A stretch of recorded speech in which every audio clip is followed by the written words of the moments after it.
Hey everyone, welcome back to the channel. Today we are revisiting Helldivers 2.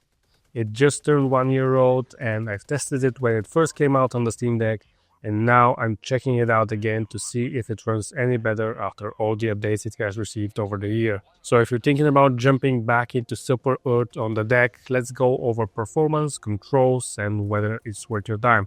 Let's get into it. Now in Helldivers 2, you're part of an elite team sent out to protect Super Earth, fighting off hordes of enemies across different planets. Whether you're calling in airstrikes, dodging enemy fire, or accidentally wiping out your own squad with friendly fire, it's all part of the fun.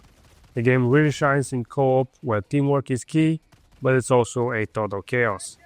But we're here to see how it performs on the Steam Deck and if this fast-paced action co-op game holds up on the handheld. Helldivers 2 technically runs on the Steam Deck, but it's far from ideal, especially if you're playing co-op. The best bet is to cap the FPS at 30, which gives you the most consistent experience.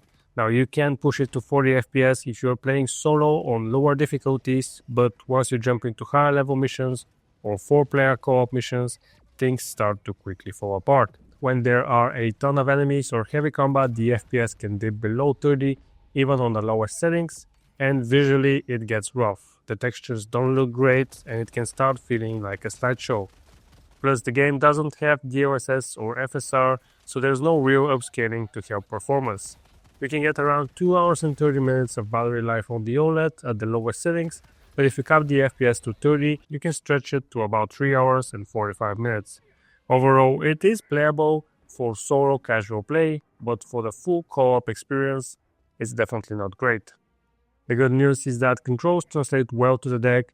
There is a Steam Deck preset that balances low to medium settings and helps keep things in check, but like I said, performance can still dip in intense moments.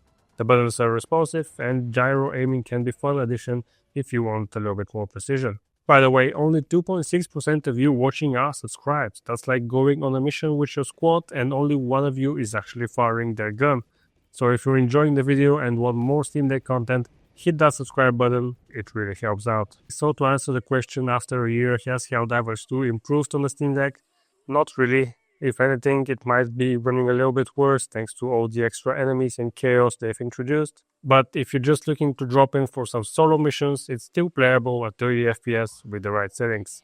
That said, the game truly shines in co-op, and if you're planning to squad up on higher difficulties, you want to play on a more powerful system to get the best experience. Now, I don't think there will be any future updates with FSR and DLSS. I think the developers have pretty much said this is not going to happen. It would have given the game a significant performance boost that it needs, but unfortunately that's not going to happen. The other good news is that Sony has reverted their decision on account linking with PSN, so you can freely play this game without having to link your account to the PlayStation Network, and that means that the game should become available for people who don't actually have the means to register a PSN account because it's not available in their country. So that's gonna be it for the video. Thanks for watching. If you found this helpful, drop a like and don't forget to subscribe for more Steam Deck content.